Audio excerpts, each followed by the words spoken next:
Welcome. It's indisputable. I'm your host, Rashad. Richey, good to be with you. We have a lot on the agenda today. Breaking down news of the day. My brother from another mother, mayor of Enfield, North Carolina, none other than our dear brother Mondale Robinson, also founder of Black Male Voter Project, Rebel HQ contributor, and an amazing analyst. Always good to have him. All right, top story of the day. Tucker Carlson said the inside part out loud. He has now said Donald Trump is too old to be running for president of the United States. Now, naturally, it was clumped into a conversation about Biden, but he clearly said he agreed. Both gentlemen, too old to be president of the United States. And in a related but unrelated story, Eastman, a co-defendant with Trump in the Georgia election meddling case, has admitted to guilt. I will show you. All right, here it is. Like I thought he should have done the debate. Yeah. Like to me, if you're voting on the president, you want to hear him debate. He's brilliant. He's the best to ever play the political game. So to become president, I think it was the right move not to do it. But for the betterment of the country, I think you should be on the debate. I kind of agree. I like the debates personally. I mean, how else is people going to decide? The problem is that the news companies that host the debates are so rotten and corrupt, and everybody knows it. The whole thing's rotten. The whole thing is rotten and corrupt. Is Biden going to be the nominee? I don't know. I'm not a political person, but I feel like there's been a shift where internally, maybe the Democrats don't think he can win, and they're setting the stage to do somebody else. I think it's crazy if to be honest, I think both Trump and Biden are too old. I don't think you should be able to be that old and be president. But I think Trump certainly. I agree 100%. Damn, Tucker. Tucker went 100% in, and he gave the Freudian during the proclamation that both Biden and Trump are too old to be president of the United States. The reason I highlight this is because they have both, and I'm talking about Biden and Trump, they have both been a personification of what is deemed to be, well, let's just say hierarchy America. Both of them. They are up in age. It is interesting that typically the only individual who gets called out on age is Biden. Well, they're pretty close in age. And now Tucker Carlson has said something else contrary to those who follow him, consume his information. The spin is going to be interesting.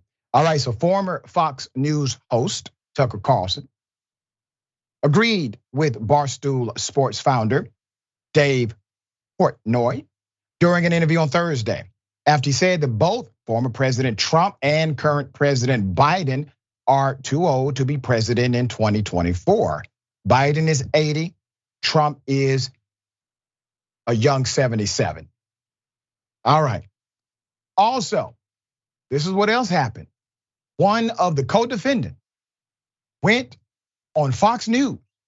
I'm talking about the guy who just got indicted for meddling, for interfering in democracy. Well, here's what he said.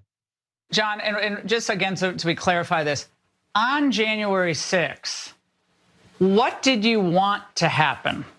And how was that historically grounded?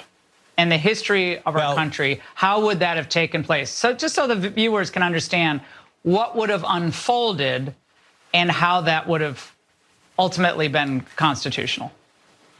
So there, several things. Some people had urged that Vice President Pence simply had power to reject electors whose certification was still pending in legal contests. I don't believe that, but go ahead. I don't believe that. I don't That's either. one thing I don't agree with. And I explicitly told Vice President Pence in the Oval Office on January 4th that even though it was an open issue under the circumstances we had, I thought it was the weaker argument, and it would be foolish to exercise such power even if he had it. What I recommended, and I've said this repeatedly, is that he accede to requests from more than 100 state legislators in the swing states to give them a week to try and sort out the impact of what everybody acknowledged was illegality in the conduct of the election. Damn, son. You're a lawyer, sir.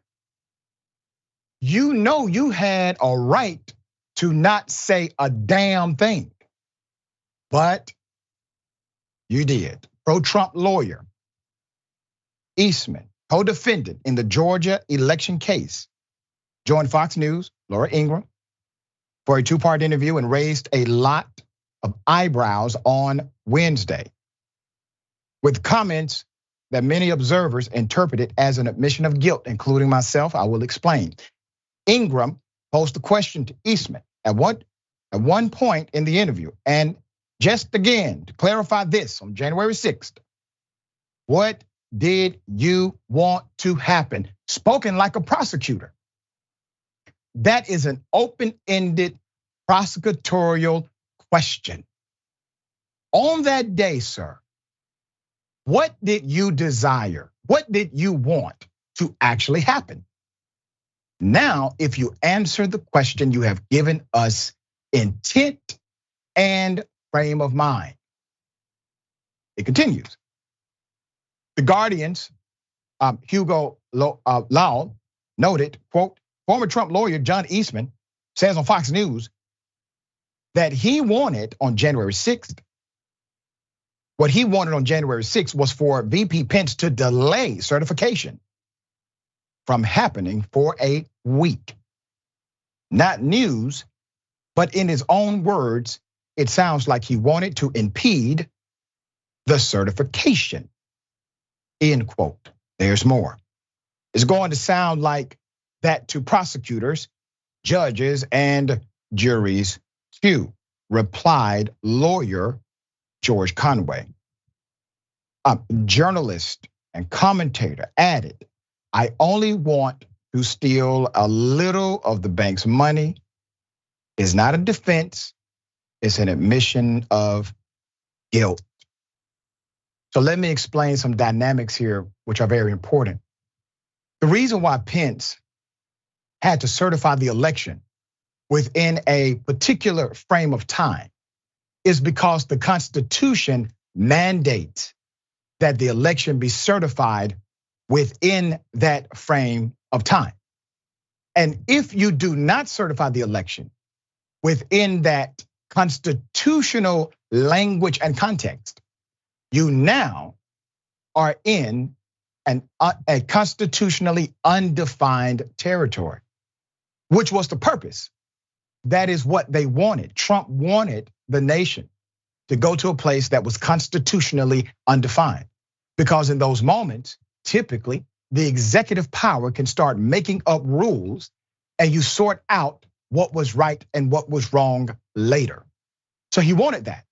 He wanted that undefined space. He did not want Mike Pence to simply reject everything. I mean, there was a strategy for him to simply delay. Ask Mike Pence. There was a rejection strategy and there was a delay strategy. Delaying the certification is illegal.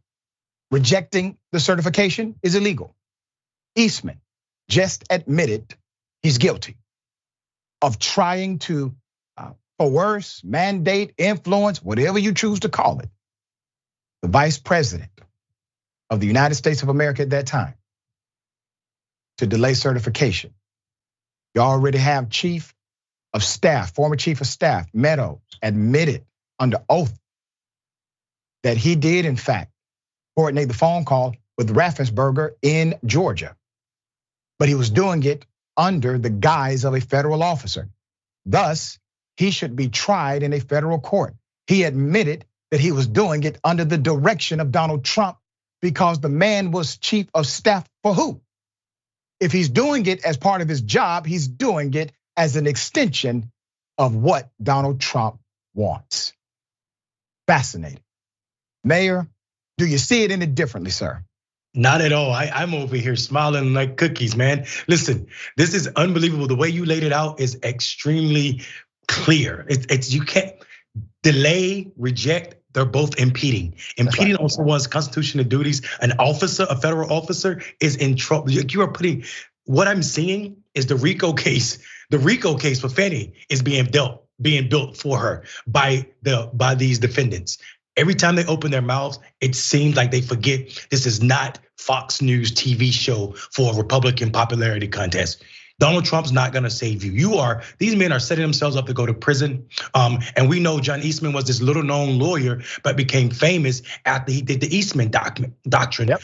Donald Trump creating this document. And I'm telling you, these people are in some serious trouble. And I don't understand who is defending these people. And I hope they don't have themselves as clients, because Abraham Lincoln himself said, what a fool that would be. Yeah. But every time they go on Fox and open their mouths, I see them incriminating themselves. Something that is different though, Dr. Richey, is, did you notice how Laura Ingraham was retaliating or pushing back on this idea that Mike Pence should have? This is a different new space for Fox. You see Fox being afraid after that large lawsuit. They know they cannot afford to continue to get on air and lie because they can't afford another $1 billion settlement or whatever that settlement was.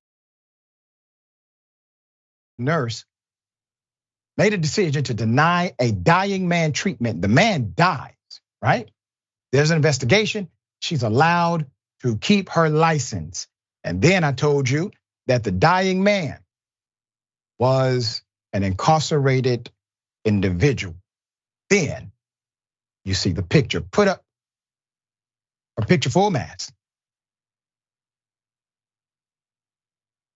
Annalene Visser, a Georgia nurse, will continue to practice medicine, despite admitting she did in fact deny a dying man medical care while he begged for help, begged to live. In July, the Georgia Board of Nursing released its final judgment involving this nurse, a former nursing supervisor at the Cobb County Adult Detention Center. The board opened an investigation into the nurse about 3 years after she oversaw the care of Mr. Kevin Wingo. Mr. Wingo was detained at the jail in 2019 on drug possession charges.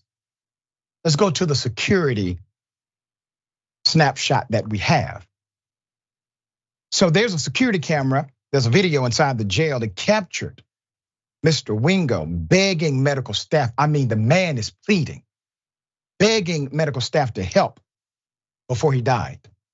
He's seen collapsing at least 5 times in and out of his cell. His pain was so severe. A deputy brought him into the infirmary in a wheelchair. Nearly the entire medical staff believed Mr. Wingo needed help. Quote, he's like laying on the floor screaming. He's sweating, said Natalie Chance, a former nurse at the jail. In a recorded phone call she placed to the infirmary the night Mr. Wingo fell ill. Quote, he says he's got abdominal pain. He can't fake this. He actually fell backwards onto the floor and crawled to the window and was asking again, begging for help, saying he could not breathe, said Tiffany Womack in an interview with sheriff investigators at the time. Womack was the jail's lab technician and also a trained emergency medical technician. Let's put her up. That is Nurse Annalene. Okay, let's keep that picture up. Womack posed a question, asked to perform a medical evaluation on Mr. Wingo that would have checked his heart rate. Can I do something basic for the man? Check his heart rate, check his blood pressure, check his vitals. The nurse would not allow his vitals to be checked. After growing tired of Mr. Wingo's scream for help, the nurse told the deputies to put the 36-year-old father of three in an isolated room. He collapsed inside of that room and never came out alive. She sentenced him to death in that moment. That is my opinion. I think you will have the same after you hear the rest. According to the medical examiner, Mr. Wingo died. Mr. Wingo died from a perforated ulcer. That was the reason of his abdominal pain. It was not only sincere, it was life-threatening. That means his abdominal cavity was literally bathing in acid. His stomach was being eaten the entire time. One of the most painful deaths according to medical professionals. No drugs were found in his system. Mr. Wingo's family filed a complaint with the Georgia Board of Nursing, asking the agency to revoke the license of this nurse. This past June, an administrative law judge recommended the nurse serve 1 year probation for her actions. The nursing board could have rejected or modified the judge's ruling, but they did not. An Atlanta News First investigation uncovered the nursing board levied its decision without reviewing all of the potential evidence. In May, the same nurse took part in a video recorded deposition, part of a pending lawsuit against the Cobb County Sheriff's Office. The deposition was taken after she was terminated at the jail and after Mr. Wingo's family settled a lawsuit with the detention center's former medical provider. The nurse had nothing to lose by participating. In the deposition, the nurse repeatedly claimed that she believed Mr. Wingo was faking his own death to simply go to the hospital, even after knowing he died from the ulcer. Quote, you know, when they act out, they do it like that. They pretend to be dead, she said. And he would do anything to go, even if it means picking you off the floor. The nurse called Mr. Wingo's pleas for help the show of the day, she said, at the infirmary. According to this nurse, it would have only taken her about 5 minutes to check Mr. Wingo's vitals. When asked why she didn't, the nurse said, it was because Wingo, the man who was dying, was simply too rowdy. Sheriff investigators and Womack disagreed. Quote, he could not have acted out because he was very sick, Womack said. According to disciplinary hearing documents, after sheriff's investigators reviewed the jail security video, they told the nurse they did not believe Mr. Wingo was disruptive. We've seen the video, and I have yet to see him throughout the video acting out at all, said investigator Cody Driscoll to the charge nurse. In the deposition, the nurse told attorneys that she would do nothing different today, even knowing how Wingo died. Put up a picture again. If this is your nurse, please run. Especially if you happen to be a person of color. Who in the hell says, even with knowledge he was going to die, I would have done nothing different? But not just that. That person gets to keep her license to kill. I mean, her license to practice nursing. Put them up. Atlanta News First, who did a remarkable job covering this story, reached out to State Nursing Board President Tammy Bryant. You see, Ms. Bryant declined to be interviewed about the ruling. Secretary of State Brad Raffensperger, whose agency provides the administrative support to the board, also declined. The state licensing agency does not wield any statutory authority over the enforcement process. Let's go to the Cobb County Sheriff's Office.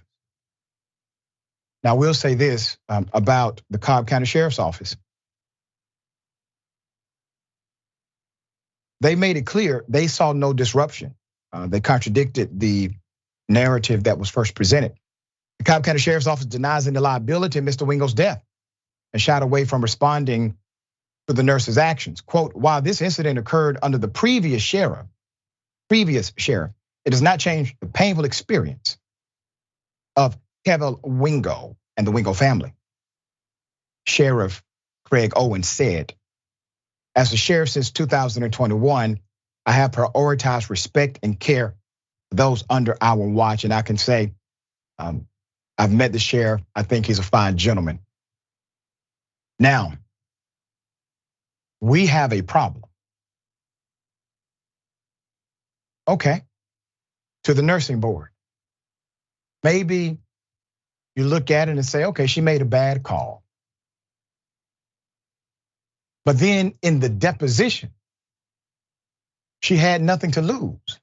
So she told the truth. She said clearly, even if I knew he was going to die, I would have done nothing differently. Let me tell you why checking the vitals was so important. Because any doubt that you may have had, first of all, you should not doubt a person that says, I'm in pain, I'm dying. You just shouldn't do that. It's not worth the risk created in that moment, the risk for the human being, the risk for your career, the risk, the liability for the agency. It's not worth it. Check the vitals. The vitals can tell the story, but you refuse to do that much, to simply check the vitals. That's already an extreme negligent act. The man is dead, a human being is no longer living. You couldn't blame it on drugs, didn't have any in his system. Now, the nursing board is going to have to respond. All right, dear brother, thoughts here. I listen. I know that you slipped up and said she sentenced him to death. That's not your opinion. That's my opinion as well. I watched that happen. That she said they show of the day. That's how they act. They'll do anything. He's too rowdy. How are you supposed to die? Silently, quietly? The idea that black men have the shortest lives in America is put on display right here. You wanna know why black men don't go to hospitals? Why we are dying? The epigenetics, the trauma that's associated with black people and the suffering, the long suffering that these people have for us is on display in this case. And the fact that the state board that regulate nurses says she's done nothing wrong, she should be allowed to continue killing black men in this manner is exactly what I heard when they said she can go back to work. She can keep her license. This is disgusting beyond. This story as a movie wouldn't sound truthful. No one would believe that you would let someone die in this manner, even when you have someone else begging to use their skills, an EMT and a lab technician begging to check his vitals. Makes no sense for a nurse to say, no, don't worry about it. He's acting now. Yeah, she's the but-for factor. Yeah, she's the but-for factor. You gotta keep in mind, everybody believed him. Everybody did. As a matter of fact, one person said he can't fake this. The deputies believed him. They took him to the infirmary. The infirmary believed him. Everybody believed him. Everyone. But the person in charge of care, how can you be in charge of care and not give a damn about a human being? We will bring you updates, guaranteed to be one. A vlogger, a very popular mom vlogger, has been arrested because, according to the narrative, she abused her children, starved them, tied them up. Put up the picture, full man. Hell of a story here. 41-year-old Ruby Frank, mother and famous vlogger in Utah, known for her 8 Passengers YouTube channel, was arrested this week for allegedly tying up two of her children with duct tape, starving them, abusing them to such an extent that one of them climbed from an open window and ran to a neighbor's home to get food and water. Ms. Frank was taken into custody on Wednesday and charged with 2 counts of second-degree felony aggravated child abuse. Frank's eldest daughter, Sharice, who had distanced herself from her mother prior to the arrest, wrote finally on an Instagram story alongside a photo, presumably of her mother being taken away by police. Let's put it up. Jody Hildebrandt, who is Frank's business partner, was also arrested in connection with the children's treatment, as Jody was the owner of the home where the 2 girls were allegedly being abused. And I gotta say this, keep the picture up. That is an interesting dynamic. Look at this now. Seemingly all put together. In June 2022, the women started the Connections Classroom, a self-help class aimed at creating, quote, joy in your life and your relationships. Connections caused concern straight away, with onlookers labeling it a cult, criticizing it as damaging, extreme, authoritarian in its teaching. According to a press release from Santa Clara Urban Public Safety Department, police on Wednesday, August 30th, responded to a call at a residence located in Irving, Utah. The calling party told the dispatcher that a juvenile had shown up at their door asking for food and water. The caller said the child, quote, appeared to be emaciated, malnourished, with open wounds and duct tape around the extremities. The child who escaped from the home was identified as a 12-year-old girl with deep laceration due to being tied up with a rope and with duct tape.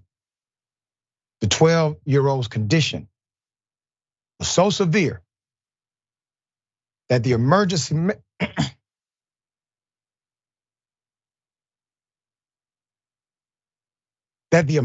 medical services personnel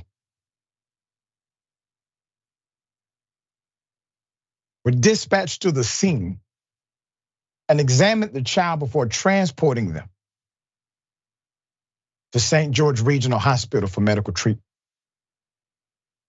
Investigators then learned that there was a 10-year-old girl, who also believed to be in a similar condition, still at the home from which the 12-year-old escaped. Quote, the juvenile was also transported by EMS to the hospital for treatment. The other child found in the home was said to be the 12-year-old's younger sister. There's a search warrant. A search warrant for the home recovered evidence consistent with the marking found on the juvenile. The Department of Child and Family Services was contacted about the case. DCFS and the Springfield Police Department launched a joint effort, and the 2 juvenile victims, as well as 2 other children, were removed from Frank's custody and placed in the custody of DCFS. The 2 children were not in Hildebrandt's home, have not yet spoken to authorities. Let's put up the picture again. Police said 2 days prior to her arrest, she posted this video to YouTube that was filmed in Hildebrandt's basement, meaning the latter woman was aware of the conditions under which the children were living. Both women are currently being held with no bond. The 8 Passengers channel followed the lives of the main character, the husband Kevin, and their children, Shari, Chad, Abby, Julie, Russell, and Eve. But over the past 3 years, the family had been in a downward spiral. The channel had about 2.5 million subscribers at its peak, but was taken offline earlier this year for unknown reasons. The family has also been surrounded by allegations of wrongdoing for some time, with rumors of child abuse circling in the summer of 2020, which signaled the beginning of the end. With the main character splitting off to the different controversial Connections channel with Hildebrandt last year, and certain family members disappearing from view altogether. Today has been a big day, the daughter said in another post. Me and my family are so glad justice is being served. We've been trying to tell the police and CPS for years about this. So glad they finally decided to step up. Your actions made them step up because you're strong and you're courageous. Did you hear what the child said? We've been telling them about this abuse. What did you really hear out of that? We told them what was happening and they did nothing. All right. Mayor, thoughts here? Yeah, and I don't even call this stepping up, Dr. Richey.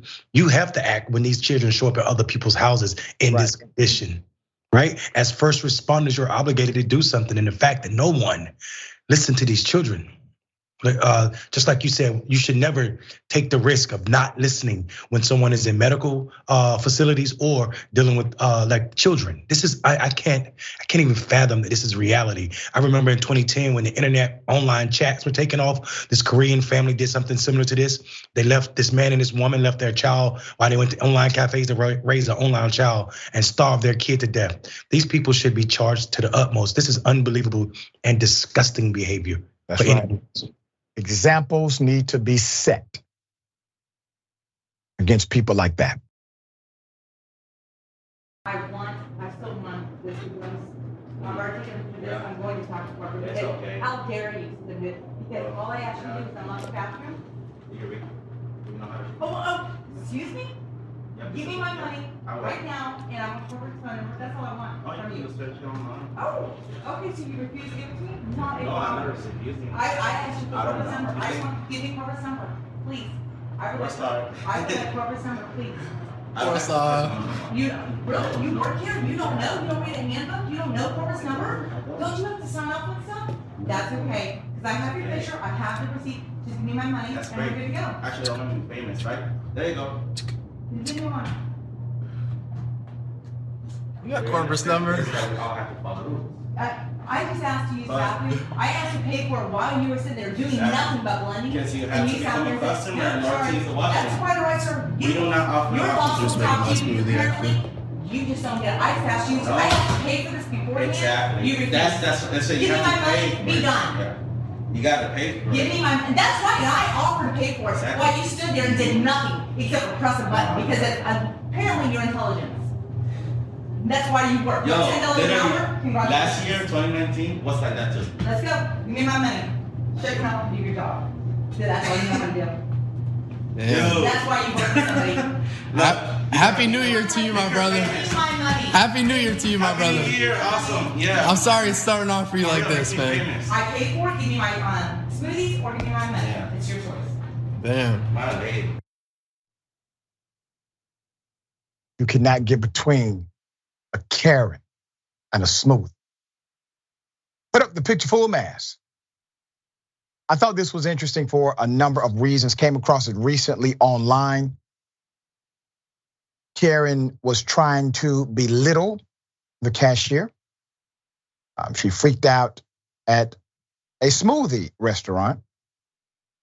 And I did think it was really, really interesting how the person who recorded this, that was just, it was brilliant the way he did it. He's not disturbing his smoothie. He's continuing to ensure that the person has a record in case something goes even more south. It highlights the extreme behavior of Karenicity, which we need for the record, and the fact that the cashier saw the move and they connected in that moment. And the Karen was none the wiser. Well done, gentlemen. Well done. Mayor, thoughts here? She was so like, where's situation awareness? Like, my man is trying. It's like the cashier was trying to give you hints that you're about. He's like, I'm gonna be famous. Literally saying you're gonna be famous, Right? Because the internet's gonna find out who you are. On New Year's Eve, you treat to show up like this over a smoothie, over apple juice, over whatever you think you deserve, while you've been recorded from. And it's just the lack of situation awareness, not just about what was happening, just about who you are and how you want to be in the world. Yeah, there you go. An exclusive. Indisputable was contacted by two black male truckers who were discriminated against, according to them, at a Denny's in South Dakota. They tried to get resolution, did not. They were kicked out, escorted out by the police. Well, after our reporting, Denny's has responded. I even received a phone call from the vice president of Denny's National. Let me remind you of the story. Here it is. So, to make the situation more calm, because we do have a lot of people here, it would just be nice if you guys could leave, but I can't wait on you guys. I have no idea. I'm not in the situation, but she, just to make it more calm, she said, you guys can calmly leave because we do have a lot of people around, or the police will be on order, because they are, so. But why do we have to leave? We just came to order food. Yeah, of course. I don't understand, what do we do? I don't know. That's not right, man. We was planning on leaving, but we wanted to wait for the police to get here because we wanted her name. Yeah, she didn't want to give us her name because we want to submit a complaint. Okay. She refused to give us her name. She doesn't have to give her name. But she works here, right? We waiting for a manager. Right? Okay, yeah. Do they have a manager on hand? Did you guys do anything? No, we don't have a manager in today. They're all off because they've been working all week. If I leave and the police get here, she could just come up and say anything. I try to rob the place. Yeah, I know. So did you guys do anything to disturb her or disturb any customers? No, when she walked by, yes. I said, excuse me, because it seemed like she was, Well, yeah, it's really busy today. No, obviously. Yeah. So, I said, excuse me, because he's been sitting here for 15 minutes. Yeah, of course. So, when she left, she came back with the menus, and she said, well, I don't want to be yelled at. Yeah. And I said, I didn't yell at you. I was simply, can we talk outside real quick? Yo, record this. I am. Can we talk outside real quick?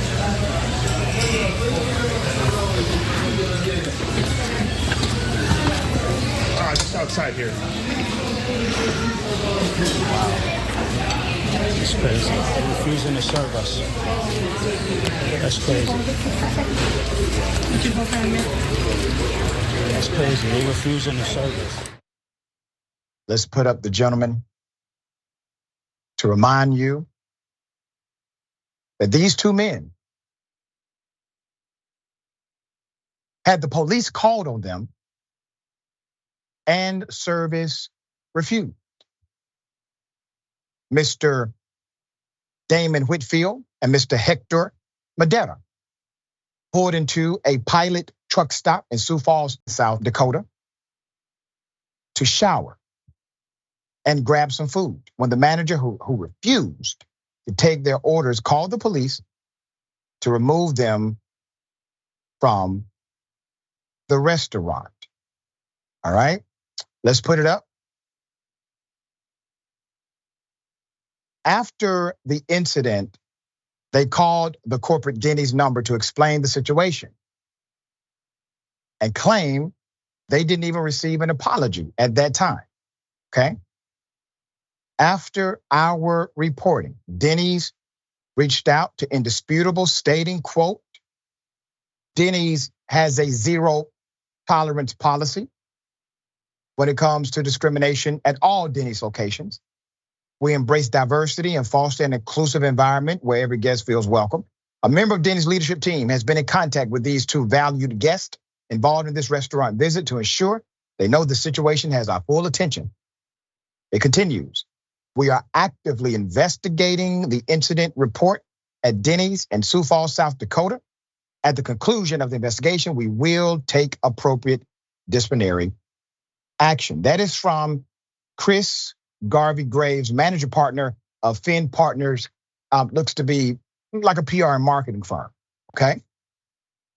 Denny's VP of Diversity, Equity, and Inclusion, April Kelly Drummond, also reached out to Mr. Whitfield, and he told us, quote, she gave a very hollow apology, and it seemed like she only reached out because the CEO saw the video. She wanted to get the story under the story. I told her I didn't want to talk without an attorney with me on the call. So that picture, let's keep it up. So you have the CEO, white female, the CEO. Her name is Kelly. And you also have Denny's VP of Diversity, Equity, and Inclusion. Her name is April. Now, I will say this. I received a call from the VP of Diversity, Equity, and Inclusion, Ms. April, who was extremely appropriate, I must add. Now, naturally, there still has to be remedy and result. We have to see this all the way through. I am thankful that it's being taken seriously now, because according to the gentleman, when they contacted us, it was not. It was not being taken seriously. I guarantee you there will be an update to this story quickly. All right, Mayor, thoughts here. Listen, Denny can say what they want to say. Policy is only real when there's a culture that supports it, never without it. Policy becomes policy when the culture shows that it is a real thing. If black people want to get serious about serious, we should be at Pilot's neck, and all black truckers should be skipping Pilot, going somewhere else until this is addressed, and not before that. This is absolutely ridiculous. And the danger, I am so afraid every time I see police officers called on black men, because I know for a certain age of black men, and these brothers look like they fall in that age, whenever police arrive, you're dealing with your leading cause of death. Between 18s and almost 30, for black men, that's the leading call of death. To call police on these brothers in this manner was absolutely ridiculous. This idea, this woman that even responded to say there was no managers on duty, act as if she was being bothered. Did you bother her? What did you do to her? Where is customer first in that policy? Right. It's problematic from the beginning. Yeah, and that cannot be a protocol of any restaurant. No one is in charge. You mean there's nobody based on the chain of command that is considered at least the manager at this moment. Also, there was a proclamation from one of the truckers that said the person who owned the Pilot has a relationship with the waitress who originally would not serve them. They put that on the record. We provided that information in the first story. Now, Denny's has an opportunity here, but you got to get it right. You got to hit a grand slam in order to get this right. Because these gentlemen, they literally attempted to seek remedy at the local level. That didn't happen to their satisfaction. They called the corporate number. No remedy happened for their satisfaction at that level. And then they contacted us. All right, we got more on the other side. It's indisputable, stick and stay. All right, welcome back. We have a lot of show left. What if I told you that school teachers who were simply asking about, well, why does the superintendent get a raise, but we're not getting a raise? They pose the question and they get arrested in the meeting. Here it is. We have not gotten raises. How are you going to take that money? Because it's basically taking out of the pockets of teachers. Stop right now. That's not germane to what's on the agenda tonight. Yes, it is. Come on now. How are you going to take? What's on the agenda is the superintendent's contract. With a raise. With a raise. Well, that's not talking about the raise. I am. I'm saying, how are you taking the raise when you're basically taking from the teachers and employees under you, when we have class sizes that are that big? This directly speaks to what you have just voted on. Thank y'all very much. Anybody else? Excuse me, officer. Can I not stand when I'm being spoken to? Anybody? Is there a rule? You're gonna leave, or I'm gonna remove you. Take your things Are and go. you serious? I hope somebody has this on video. Take your things and go. Excuse me. All right, 4 minutes. Is it against policy to stand? Sir, Do not. Hold on. this is the most disgraceful and distasteful thing I I've want ever another comment. A comment. She wasn't talking to you. She was talking to. It was Mr. Dia. comments for another- the superintendent. I don't want the audience commenting without being recognized. She was recognized. She was recognized. By you. And He was speaking to me directly. And he responded to her. That's exactly right. But you run everything. He did. Boy, the superintendent can't even look at her when she's talking. He did not. Let's go see this. No. Yeah, this on video. What are you doing? What are you doing? Don't. Can you explain? Stop resisting. I am not. Stop You just resisting. pushed me. I think your mother is ashamed of you, sir. Let's put up the pictures. Now, this is called a system. School teachers in Clark County, Nevada, on Thursday were placed in handcuffs, escorted out of a school board meeting. The Clark County School District and the Clark County Education Association were engaged in negotiations over new contracts for school teachers. According to the CCEA, nearly 5,000 teachers showed up to rally ahead of the Board of Trustees meeting. The meeting began on time, but was disrupted when dozens of teachers began shouting and chanting, asking for better pay, calling for the ouster of the superintendent. There's more. Officers from the Clark County School District Police Department placed 2 teachers in handcuffs. Police removed another man from the board meeting without handcuffs. After the arrest, a few teachers walked out and the board meeting continued. School board president, let's put her up. Her name is Evelyn Garcia Morales. Tried to temper things down. She attempted and restore order to the meeting on Thursday, saying, quote, "We cannot conduct business. It is very clear that CCEA has intentions to ensure that we do not conduct this meeting. An August 10th school board meeting was recessed without any agenda items being discussed due to similar disruptions." Keep a picture up for a minute. You know, school boards have this issue. It happens. What do they typically do? They will go into executive session so they can still get some work done. They'll go into executive session. They will reschedule the meeting, or they will do the amazingly simple thing of hearing people out. They simply want to be heard, man. That's it. They know you all are likely not to do a damn thing that day. When contract negotiations began in March, shortly thereafter, the CCEA began running TV ads criticizing the superintendent, Dr. Jesus Hara's leadership, and seeking his removal. Let's put them up. They're running ads, kind of like what Trump is doing right now. Freedom of speech. They get to do that. It's not illegal.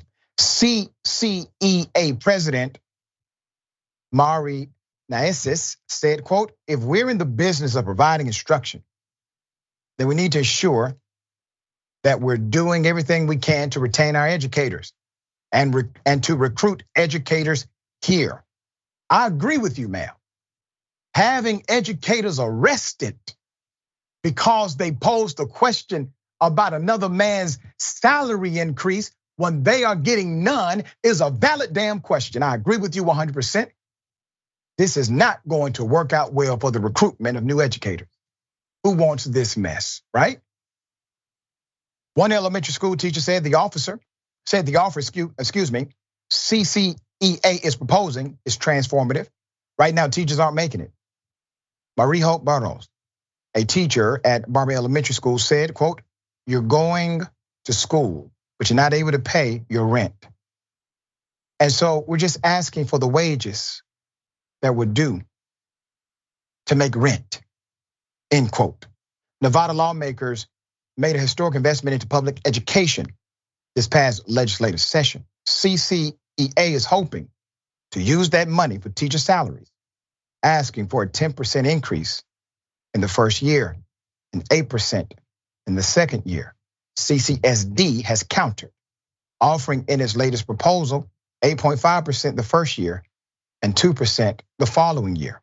CCSD released the following statement regarding Thursday's meeting. Throughout every negotiation session, the Clark County School District continues to advocate at the bargaining table for increasing pay, benefits for deserving teachers, and correcting the old salary schedule with a new equitable schedule. It continued. Negotiations with the CCEA will only be resolved at the bargaining table, not by disrupting the business operations of the school district. As stated at Thursday's board meeting, violating the law by disrupting a public meeting results in consequences. CCSD is charged with educating Clark County's children, and those who seek to disrupt the district's business operations will not deter us from fulfilling our mission. Once the most unruly agitators were removed from the meeting, the board of trustees were able to continue the meeting and complete their business. Look at you. Look at you. Here's what I guarantee you though. I bet you won't try that again. I bet you that. And I bet they get their 10% because now you know the pressure goes beyond the protected chambers of that facility. And that was their point. They wanted you to feel it. And you did. I don't give a damn what you say. Mayor, thoughts here?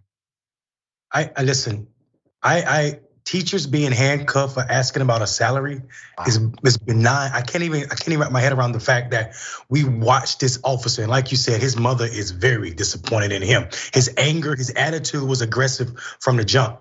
This idea that she can't question a superintendent who's not sitting in the classroom, and as she said, overpopulated classrooms, which means you're not the school board can say, again, we can go back to policy and culture, right? The culture currently is not educating these students. If you cared about these students, these teachers wouldn't have double the class size they should have, right? They wouldn't be overpopulated in these classrooms and underpaid. The idea that you can work somewhere 40 hours a week or less, if you ask me, and not be able to pay rent is damn ridiculous. And this idea that you want these people to raise every other profession in this country makes no sense. None at all. You got to think about hypocrisy here.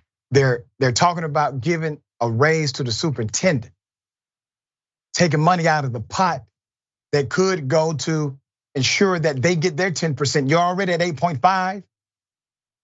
All right, we'll give you the update as it comes.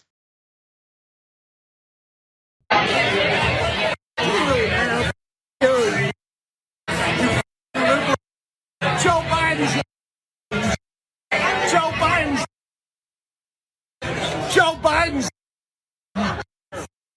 Hey, back off. Let's put it up. Let me tell you what my favorite part here. The smile on the young man's face. Even though he did not say any words, his spirit was saying, mission accomplished. Mission accomplished. How did this happen? I don't know, but I want to imagine, we'll keep the picture up. I want to imagine that he probably walked up to the guy and whispered in his ear, I have a soul and I love people. And that's what started. That's just my conclusion. I have no evidence of that. Mayor, the man is at, all right, according to the Post, they are at a saloon, all right, Red Spur Saloon, Scottsdale, Arizona. That's according to the Post. They're at a saloon. You go there, you're supposed to get wasted and have a good time, right? He's upset and screaming, F Biden, F Biden. The security has to kick him back in the club. This is insane. Thoughts here? Yeah, I think your interpretation of what happened sounds right to me. I roll with that.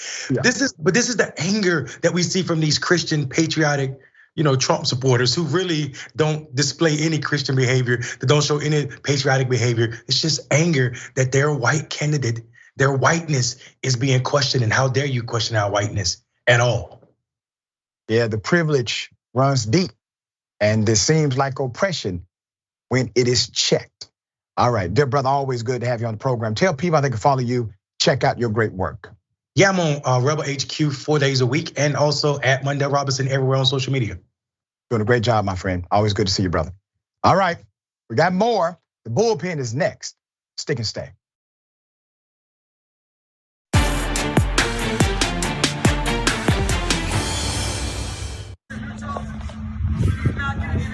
I just asked him, can I please go in my car and put it in neutral? And don't move my car.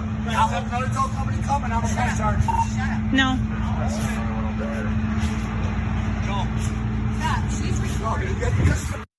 I don't care! You're gonna get a disorderly conduct. Give me the ticket. Go back in the house then. If you can't be quiet. Exactly. Knock it off. Knock it off. I'm not talking to you. Knock it off. Quit playing with you.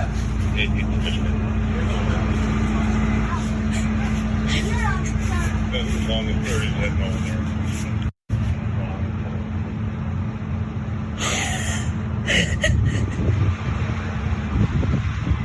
I can issue him a citation for disorderly conduct, okay? Would you want that? Yeah? Okay.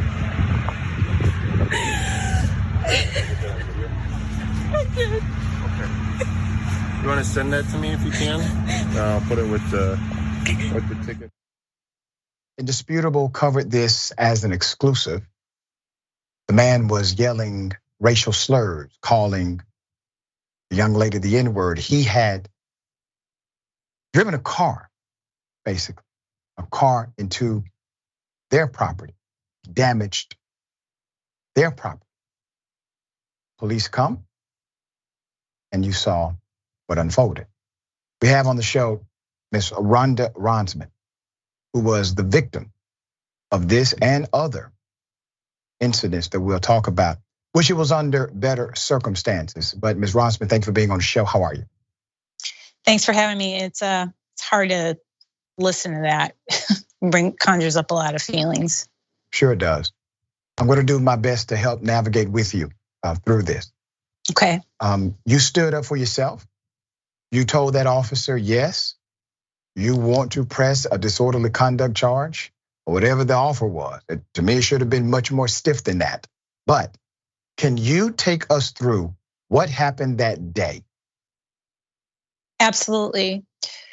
So, my husband and I were in our home. I also should mention that prior to this, the person who currently lives behind us had threatened to do this to me, to us.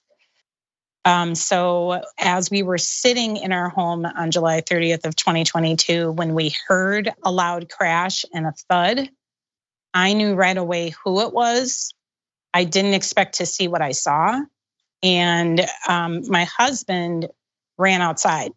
I had to chase after my husband because he was very upset, obviously, extremely upset. But running through my mind was, I don't know what kind of weapons this guy has. I don't know, there are no officers here. We are basically just a target because now there's this gaping hole in our fence and he's on our property.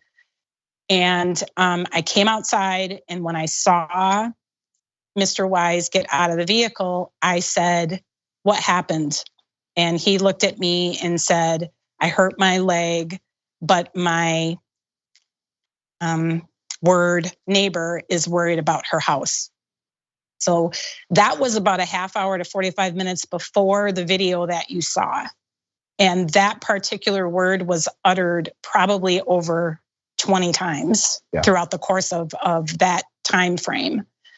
So when I started videotaping, his companion, the person who was with him, started to become very upset and started yelling at me and screaming at me and telling me to stop. And then he became upset because I wanted him off of my property, one, and two, I was not going to allow him to take the vehicle off of my property.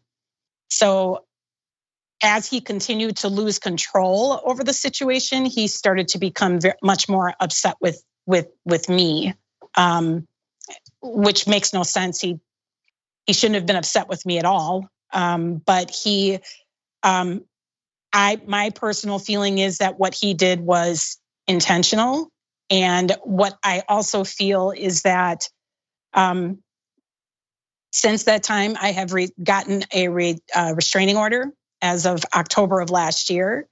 And all of those videos that you played of that truck flying past the back of our house were things that he did after he got the restraining order. So the fact that he's not incarcerated and the fact that he is not in jail, I don't have any words. All I know is that it's a year and a month or two later, and I won't park in my garage. 2 days ago, actually probably about 2 or 3 days ago, went to get ready for work.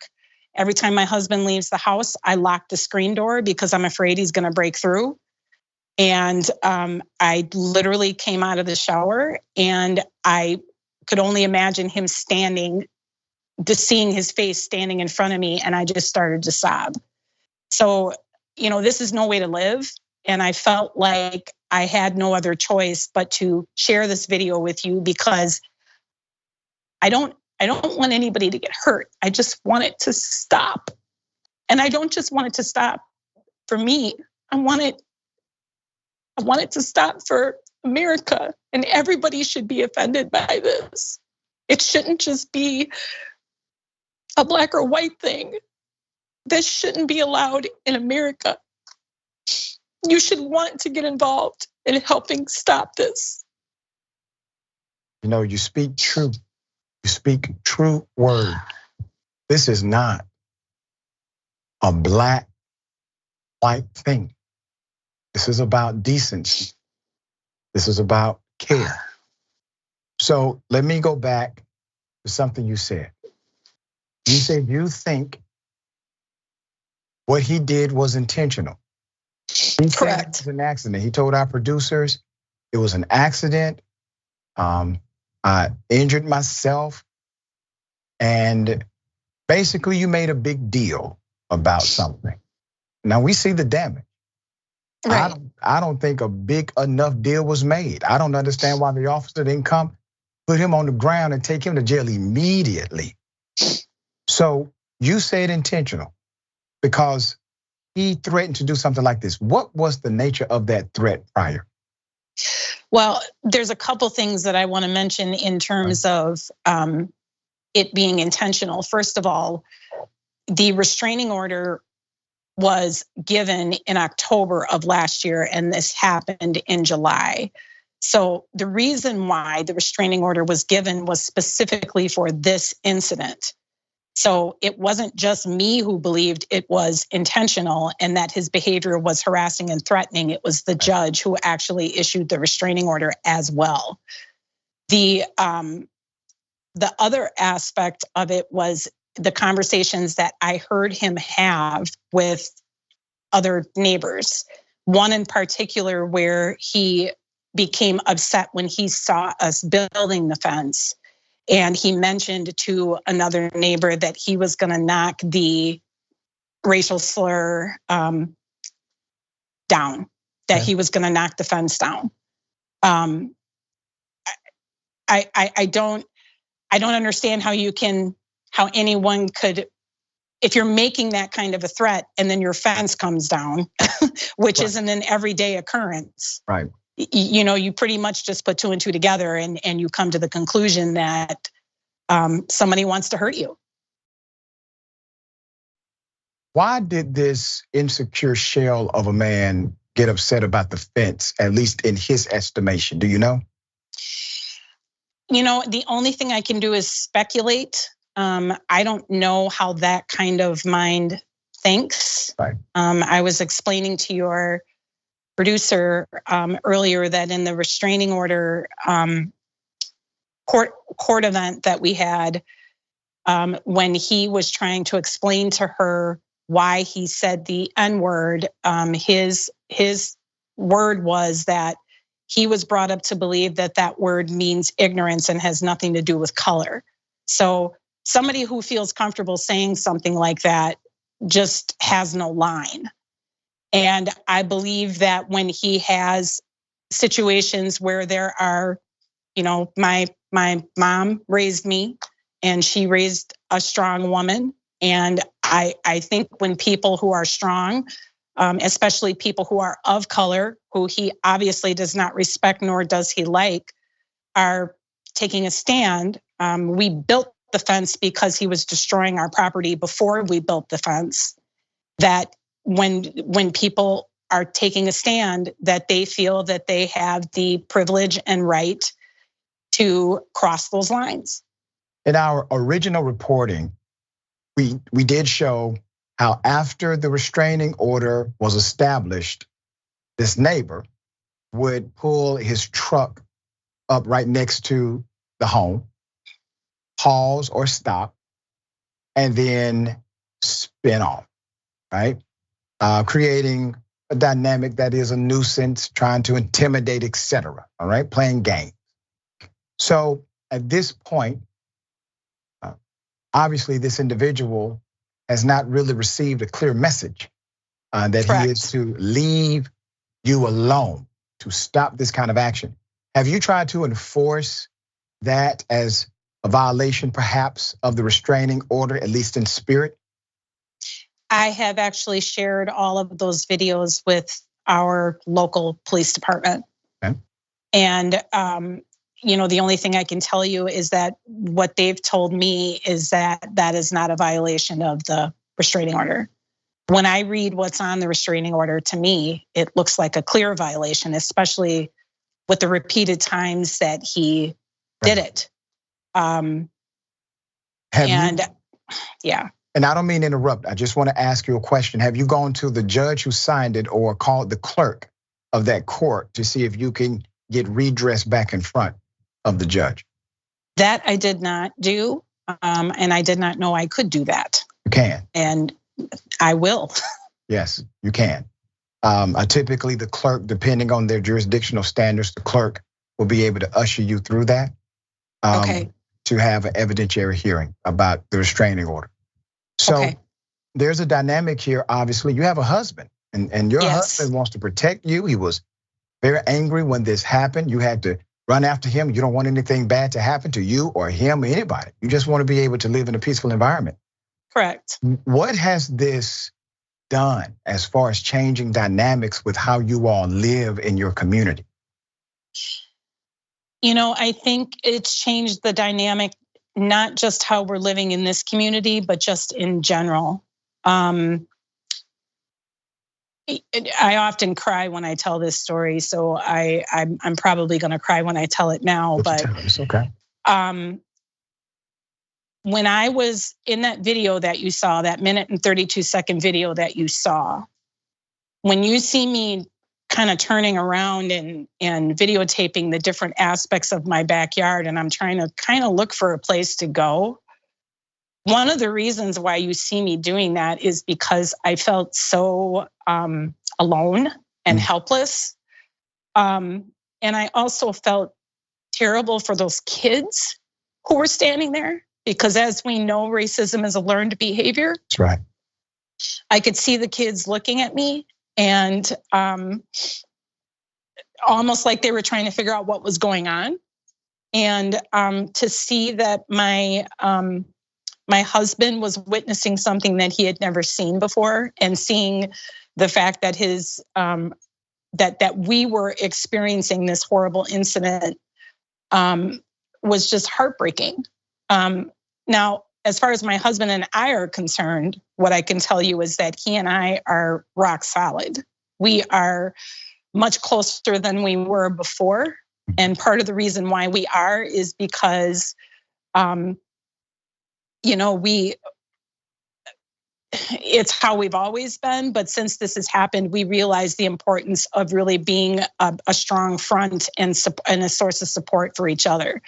So we're teaching people about this and talking to people about this and telling parents to share the video with their kids, not to sensationalize it, but understand that this is something that happens so that we can stop, the cycle of making it so that things like this are okay. It doesn't make you a patriot. It's a horrible, horrible way to think and horrible actions to inflict on innocent people when you think that way. So it's made it, I think it's made it more difficult for people who are in the community. As we know, when you tell the truth, it's not always taken very, very well with people who don't want to hear the truth. But for my husband and me, it's made us stronger when we are out there telling the truth about these things that happen every day. I'm one of how many of those incidents that happened on July 30th of 2022. There's a saying that says, if you're traveling and you never come face to face with the devil, that means you all are traveling in the same direction. Right. So when you are being a righteous individual and simply trying to bring light and love into the world, those who do not want to see that light or love will be confrontational at times. Right. I'm very thankful for the leadership you provided. You are a public speaker. You are a survivor of abuse and harassment. You speak about these things. You give life to people who have experienced these things because of your connection and your ability to overcome. Here's what I see. I see a very unfortunate, a very bad, a very evil situation happen to somebody who has so much light inside of them that they are the ones properly equipped to deal with it. And you're so right about people need to share the video because context matters. Who presents the video and what context will determine how the person receiving the video will learn. It is important that we provide the context that this is bad, this is wrong, and this is exactly what you should never become. Absolutely. Do you have any last words for those who are watching this? And naturally, the vast majority of people obviously are supportive of you and they understand that this is a horrible thing that happened. I think the most important thing I want to say to people who are out there is understanding that all of us have a responsibility to do two things. One, to understand that there is color and we should celebrate color and we should appreciate color and we should appreciate culture and we should appreciate our differences. I was thinking this morning, a tree and grass and flowers, they grow, you water them, they all grow, but they're different. Right. Okay, but it doesn't, because they're different, doesn't make it so that we don't call it a tree or grass or a flower. We can separate those three things and they can all still be beautiful. We can acknowledge them for what they are. So there is color, that's the first thing. The second thing is the importance of speaking up and being involved.